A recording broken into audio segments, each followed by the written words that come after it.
নমস্কার বন্ধুরা, হাউসওয়াইফ মনিকা চ্যানেলে আপনাদের সবাইকে স্বাগত। আজকের রেসিপি আলু ভাজা। আলু ভাজা খেতে সকলেই খুব পছন্দ করে। আলু ভাজা ভাত বা রুটির সঙ্গে খেতে খুব ভালো লাগে, আর এটা ঝটপট বানিয়েও নেওয়া যায়।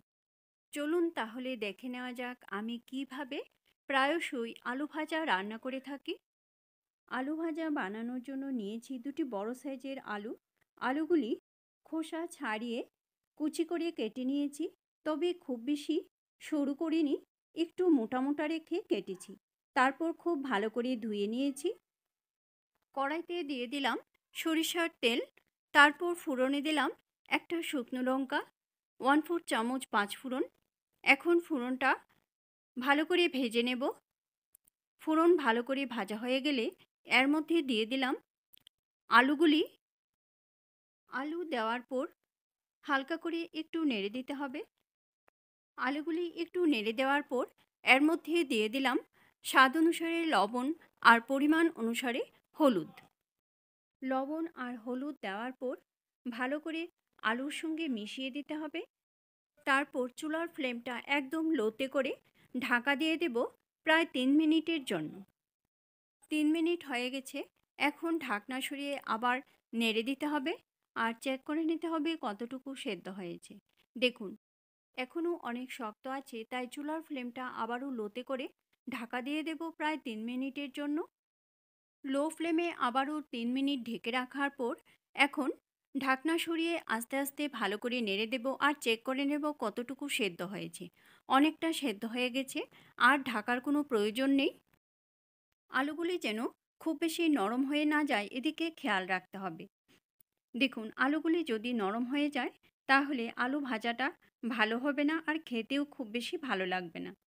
তাই আর ঢাকবো না। যেটুকু শক্ত আছে এভাবে আস্তে আস্তে ভাজা হওয়ার সময় বাকিটা সেদ্ধ হয়ে যাবে। আলুগুলি খানিকক্ষণ নেড়েচেড়ে ভেজে নেওয়ার পর এখন এর মধ্যে দিয়ে দিলাম একটা বড় সাইজের কুচনো পেঁয়াজ, আর দিয়ে দিলাম 4টা কাঁচা পাকা লঙ্কা।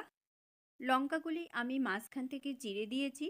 এখন চুলার ফ্লেমটা লো টু মিডিয়ামে রেখে আস্তে আস্তে এইভাবে নেড়ে দেব, তাহলে আলুগুলি সুন্দর করে ভাজা হয়ে যাবে।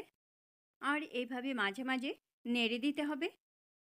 এর আগেও আমি আলু ভাজার রেসিপি শেয়ার করেছি, লিঙ্কটা ডেসক্রিপশনে দিয়ে দেব, প্লিজ চেক করে নেবেন। আলু ভাজা মোটামুটি হয়ে এসছে। দেখুন, অনেকটাই লাল হয়ে গেছে, তবে আরেকটু লাল করতে হবে, তাই এইভাবে আরেকটু নেড়ে দেব। দেখুন, আলুগুলি সুন্দর করে ভাজা হয়ে গেছে। এর চেয়ে বেশি ভাজার আর কোনো প্রয়োজন নেই। এখন চুলার ফ্লেম বন্ধ করে কড়াইতে এইভাবে নেড়ে দেব, তারপর সার্ভ করব। রেসিপিটা ভালো লাগলে অবশ্যই লাইক করবেন আর বন্ধুদের সঙ্গে বেশি করে শেয়ার করবেন। এইভাবে আপনারাও বাড়িতে ট্রাই করবেন, আশা করি আপনাদের কাছেও খুব ভালো লাগবে। আর আমাকে কমেন্ট করে জানাবেন কীরকম লাগলো।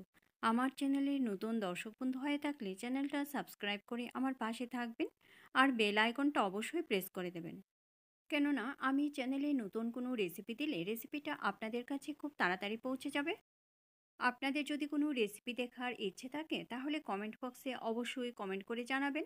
আমি সেই রেসিপিটা আপনাদের সঙ্গে শেয়ার করার চেষ্টা করব। আবার আসবো নতুন কোনো রেসিপি নিয়ে। ভালো থাকবেন, সুস্থ থাকবেন। ধন্যবাদ।